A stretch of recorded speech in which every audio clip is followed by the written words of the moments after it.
Hello, everybody, and welcome to Mrs. G's Storytime. We are reading the book Twice Freed by Patricia St. John with permission of Christian Focus Publications. And we are on Chapter 4. There was a moment's stunned silence, and both the boys stood rooted to the spot. Then the old man pounced on his gold with a triumphant scream and stood there fondling it and gloating over it. Then he lifted his skinny old hands to the heavens and began to call down the curses of gods on the thief. "That is enough, Master Platus," said Archippus. He tried to speak with authority, but his voice shook slightly. "You have your trinket, and I will take my slave home and see what justice is administered. I assure you that punishment will be all he deserves." "A branding!" shouted the old man, shaking his fist feebly at Onesimus. "It must be a branding. That I demand. I myself will come in person and see it is carried out. I don't trust boys. Let me speak to his master myself. I will be content with nothing but a branding." "Go home, Master Platus," entreated Archippus, drawing up the mule and trying to persuade the old man to mount it. "I will mention the matter of a branding to my father as you wish, but he will decide. I assure you he is not one to let the dishonest thief get off lightly. Justice will be administered. Come, slave." He pushed Onesimus ahead of him with a rather unsteady hand and started off up the hill. But the old man had no intention of leaving this affair to Archippus. Passion made him strong, and with a tremendous effort he pulled himself up upon the beast, and lumbering up the hill on their heels, cursing and slobbering at the mouth, trembling with exertion and excitement. "Branding," said the goldsmith, was muttering the word over and over again, the mark of a thief burned indelibly on the forehead of a slave, proclaiming his disgrace and his slavery till the day of his death. No man with that mark could ever again hold up his head among free men. And Onesimus was 13. He had a long way to go. A wild idea of flight seized him, and he looked around in desperation. But there was nowhere to flee to. The upper plains stretched for miles, and with no hope of a hiding place. And that wretched old bag of bones puffing along on the mule behind him would soon track him in the town. He would be pursued and caught like a wild beast if he fled to the canyons. Only death would shelter him now. How gladly would he have embraced death, but where was death to be found? The foaming river was a mile away, and he had no weapon. "O ye gods, if gods there be," he cried from the depths of his terrified heart. "O Father of gods, and Artemis our mother, not branding, oh, not branding." Trembling and white, driven by Archippus up the hill, Onesimus now reached Philemon's mansion. Archippus gave brief orders to the older slave to put a chain on the boy, and then without a word or a backward glance he began to find his father. The old man seemed unable to dismount, and with only restraint with difficulty from shambling on his mule right into Philemon's private apartment. They stood waiting. Apart from the babbling of the old man, it was very quiet. Pigeons cooed in the nesting box at the side of the house. A small slave girl passed by on an errand and gave Onesimus a quick, compassionate glance. Her slender little figure and dark trestles reminded him of another, and quick tears started to his eyes. What if she should see him with the mark of the brand on his forehead? But he must not weep in front of Archippus, but that was the most important thing of all. With difficulty he lifted up his chained hands and wiped away his tears. And then a slave appeared at the door of the outer courtyards and bade the party enter. Seeing the mule joining the procession, he helped the exhausted old man dismount and half carried him into the presence of Philemon. Philemon sat at the doorway of his apartment, which opened into an atrium, and behind him, in the shadow of his wife, Aphia, was stitching her embroidery, the gold Phrygian embroidery, famous all over Roman world. Her 5-year-old daughter, Paschasia, played at her feet. Archippus, half hidden behind a pillar, stood waiting for his father. Onesimus saw these things in a dream, and even the babbling of the old man now seemed far away and unreal. He hardly heard what he said, nor cared. All the eyes were upon him as he stood there, young and pitiful and in chains. Only his heart kept calling out, not branding, not branding. But to whom he called, or whether there was any to hear, he did not really know. You see, my noble master, finished the old man, suddenly falling flat at Philemon's feet, whether from reverence or exhaustion no one quite knew. He must be branded. Let us heat the irons that I may witness the punishment and be off to my humble home. I am a poor man, master, if you would grant me a slight token of your favor. Philemon glanced at the prostrate goldsmith with extreme distaste, and then turned to the white-faced boy in fetters and gazed at him thoughtfully. Onesimus had grown up with his own son and had trembled round his footstool in babyhood. Was surprised at his own reluctance to sentence this slave, but discipline must be maintained, and branding was the usual punishment for thieves. Well, he said rather wearily, he shall be branded. Janus, go and heat the irons and take the boy where my wife cannot hear his screams. All eyes were turned on the boy, and he suddenly came out of his dreams and looked straight at the master. But master, he cried in desperate appeal, I didn't take it. Nonsense, shouted the goldsmith, suddenly wriggling himself the right way up like a caterpillar. Nonsense, lies. Philemon took no notice. He gazed steadily at the boy. Then how did it get there? He asked rather sadly. How did it get there? Onesimus, in his shock and fear, had not yet asked that question. He had thought of nothing but the branding, but the question must be answered. He stared at Philemon open-mouthed, and then suddenly he turned and stared at Archippus, and then his eyes met only for a moment. The older boy flushed crimson and turned away. There was a long silence, broken only by the chattering of the goldsmith. And Philemon looked once at his son and then at his slave, and then the blood seemed to thunder in Onesimus's head till he thought it would burst. Gold cannot disappear without hands, said Philemon at last, and you knew the price. Take him away, Janus, and do it quickly. Archippus suddenly stepped forward. He did not look at Onesimus, but stood in front of his father's, hands clasped and pleading. Father, father, he cried, not branding. He's only young, father. Pardon him. Let him be beaten with rods, but not branding. His father hesitated.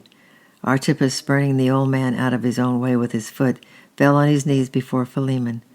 Oh, father, have mercy. A soft voice at his side made Philemon turn. His beautiful wife, Aphia, had laid her hands on his arm and spoke timidly. It was not her place to enter into judgment. My husband, he is your slave who serves you in front of our guest. Do you want him spoiled and disfigured? As our son says, he is young. Let the rods teach him. If it happens again, he will be branded. Philemon smiled at her. He never could refuse her anything, and her gentle wishes were the law of the house. He turned back to Onesimus and spoke sternly. You are fortunate. Render thanks to the gods for this merciful mistress, and take heed to yourself in the future. Now go with Janus and be taught by the rods. Silence, Master Goldsmith, and be gone. You shall be given a gold piece to make up for the trouble my slave has caused you. 20 minutes later, Onesimus, faint and sick, dragged himself to his hut, and his mother asked no questions, for she had been a slave all her life, and this was natural lot of the slave. But she drew her mat to the doorway, because the hut was warm and airless, and she knew her son would be feverish before nightfall. Then she washed his wounds and anointed them with oil, and brought him fresh, cool water from the spring. He lay quite still till dusk, and his face resting on his arms, too sore and stiff to move, but his brain worked furiously. Yes, how did it get there? He had put two and two together, and he knew. When, oh, when would he be free to work out his revenge? The strength of his hatred and the impotence of his hatred nearly drove him mad. He was a slave, and there was nothing whatever that he could do but lie there and hate, hate, hate. Mother, he asked, turning his head with difficulty, how much money is there in the clay money box hidden under the hearthstone? Only your gold half Arius, and a few copper and brass coins, answered his mother gently. But it will come. Have patience, my son. Do not be like your father who fretted his life away in rebellion against his lot. The gods know best. Stealthy footsteps were heard on the mud path, and Archippus crept around the corner of the hut with a cup in his hand, a cup containing a mixture of diluted wine, myrrh, and oil. When he spoke, his voice was unsteady and pleading. I have brought you some posca for your wounds, he said, and I'm glad we're not branded. Onesimus took the cup and flung it on the ground with all the strength he could muster and spat. Onesimus fled, and Archippus fled, and Onesimus felt better. To give vent to his hatred was more powerful tonic than the posca.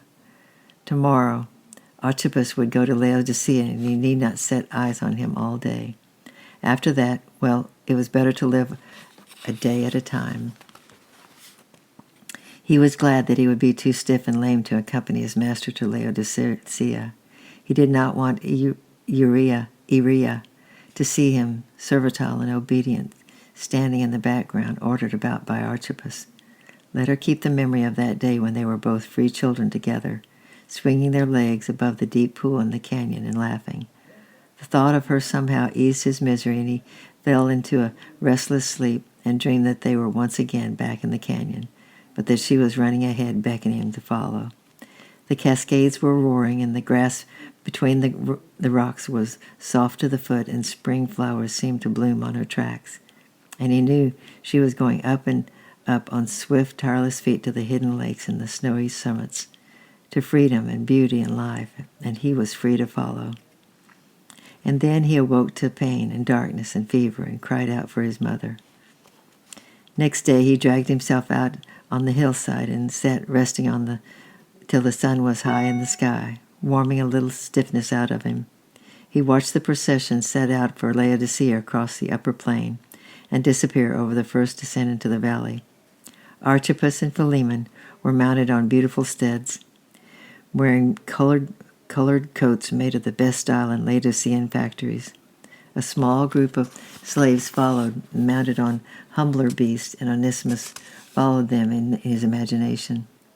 They would jolt downhill to the lower plain, which was green and warm and luxurious and sheltered from the snow and the winds that roared across the plain above.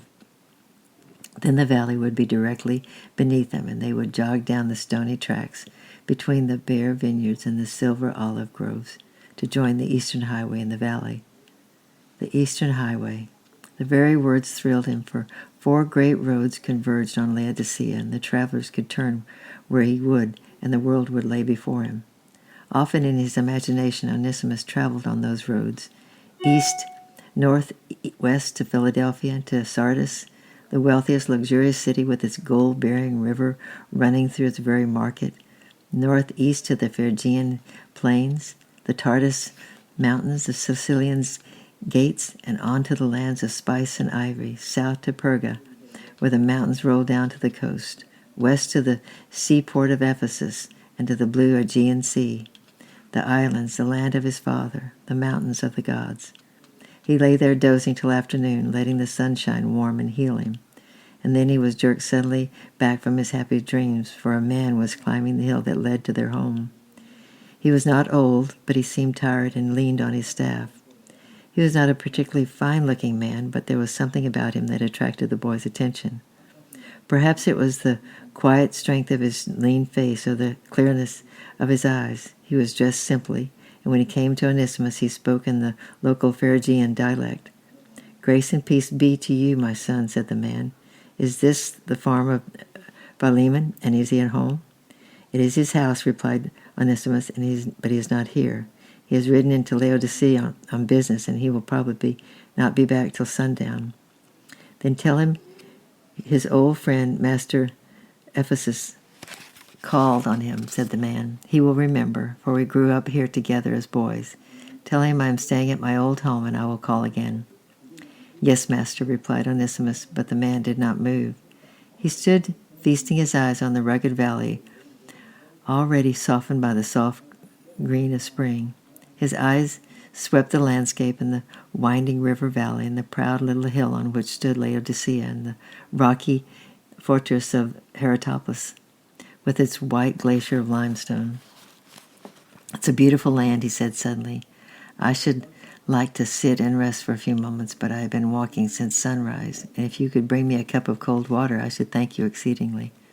Onesimus rose stiffly and painfully to his feet and hobbled to his hut. His mother was up at the house helping Mistress Aphia, but he fetched fresh water and a platter of olives and dates and dried figs, and arranging them with care and a little fear. Had not Zeus and Hermes visited old Philemon and Bacchus at Lystra to the east, and had they not greatly rewarded him for their hospitality? These things happened, and you could never be sure. There was a light on this man's face that made him different from other men. "You are in pain, my son," said the man gently as Onesimus returned and stood respectfully beside him. "Sit on the grass beside me and tell me what happened." Onesimus got into a comfortable position and scowled. "I am a slave master," he said, "and yesterday I was beaten with rods for a crime I had not committed." "That is hard," said Ephraim, "but it has happened before. It happened to Jesus Christ. They crucified him for crimes he never committed. He prayed for their forgiveness." Onesimus started angrily. Jesus Christ again? What was that name always to pursue and haunt him? This crucified, vanquished weakling, but he controlled his annoyance and answered politely. "Well, master, it did not do him much good, did it? If they crucified him, it would have been better to have resisted. I mean, they conquered him in the end." "But now," said Ephesus, "at the right hand of God exalted, he is conquering thousands by his love. Love is stronger than death and stronger than hatred. It conquers all in the end, and it has conquered me." "But I do not want to be conquered," persisted the boy. "All my life I've been a slave, and one day I shall buy my freedom. I want to be free to go where I wish and to do as I please, to revenge wrong. And I hate this bondage, and I hate those who accuse me falsely and punish me without cause." "But Jesus Christ can set you free today," replied the man, and his voice rang with triumph. "He can free you from your discontent and your hatred. Tell me, does your hatred make you happy?" The boy was about to answer and then hesitated. He suddenly remembered how in the night he had wept out in his anger into his pillow and cursed the darkness, and how he had thought that the dawn would never come. He remembered, too, the peace in his mother's eyes when she had risen up to bathe his wounds and to give him a drink. He stared moodily into space, and then his eyes rested on the proud city across the valley. And he remembered again that afternoon when a little runaway Laodicean maid had taken his heart captive. Dimly he realized for the first time that there were other ways of conquering besides hatred and strife. The answer died on his lips. Tomorrow we'll read chapter 5. I love you, I'm praying for you, and we'll see you tomorrow. Bye-bye.